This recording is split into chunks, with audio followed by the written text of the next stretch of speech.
சென்னை பட்டினப்பாக்கம் சீனிவாசபுரம் பகுதியில் உள்ள குடிசை மாற்று வாரிய குடியிருப்பில் படிக்கட்டு இடிந்து முதியவர் காலில் விழுந்த நிலையில் அந்த குடியிருப்பில் உள்ள 40 வீடுகளில் வசித்து வரும் மக்களை மாற்று இடத்தில் தங்க வைக்க காவல்துறை அறிவுறுத்தியுள்ளது.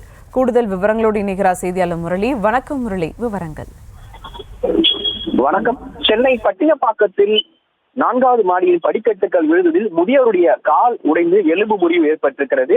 இந்த விவகாரம் தொடர்பாக 2 பிளாக்கில் இருக்கக்கூடிய 40 வீடுகளை குடிசை மாற்று வாரிய அதிகாரிகள் மற்றும் காவல்துறையினர் அப்புறப்படுத்தி வருகிறார்கள். சென்னை பட்டினப்பாக்கம் சீனிவாசபுரம் பகுதியில் உள்ள குடிசை மாற்று குடியிருப்பானது அதிகமாக அமைந்திருக்கிறது. இந்த அடுக்குமாடி குடியிருப்பு மிகவும் பழமை வாய்ந்த கட்டிடம் என்பதால் அதனை இடித்துவிட்டு புதிதாக கட்டிடம் கட்டுவதற்கான பணிகளை தமிழக அரசு மேற்கொண்டு வருகிறது. இந்த நிலையில் அந்த அடுக்குமாடி குடியிருப்பில் 163வது பிளாக்கில் வசித்து வந்த ஆதில் என்பவர் நேற்று இரவு வீட்டை காலி செய்வதற்காக அவருடைய நண்பர்கள் 4 பேர் உதவியுடன் நேற்று நள்ளிரவு அந்த பணியில் ஈடுபட்டு வந்திருக்கிறார். அப்பொழுது எதிர்பாராத விதமாக 4வது மாடியுடைய படிக்கட்டுகள் இடிந்து அவருடைய காலில் விழுந்திருக்கிறது.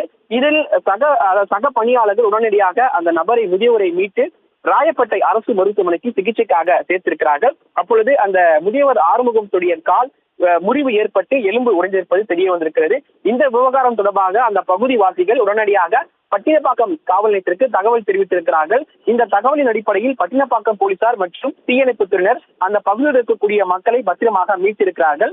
மேலும் இந்த தகவல் குடிசை மாற்று வாரியத்திற்கு சென்றவுடன் தற்பொழுது அந்த 2 பகுதியில் இருக்கக்கூடிய 2 பிளாக்கில் இருக்கக்கூடிய 40 வீடுகளை தற்பொழுது அப்புறப்படுத்தி அவர்களை பெரும்பாக்கத்தில் இருக்கக்கூடிய இடத்திற்கு தங்க வைத்திருக்கிறார்கள். ஆனால் அந்த பகுதி மக்கள் அந்த இடத்திற்கு செல்ல மாட்டோம் என அவர்கள் கோரிக்கை வைத்திருக்கிறார்கள். இது தொடர்பாக போலீசாரும் தற்பொழுது குடிசை மாற்று வாரிய அதிகாரிகளும் அவர்களிடம் பேச்சுவார்த்தை நடத்தி வருகிறார்கள். விவரங்களுக்கு நன்றி முரளி.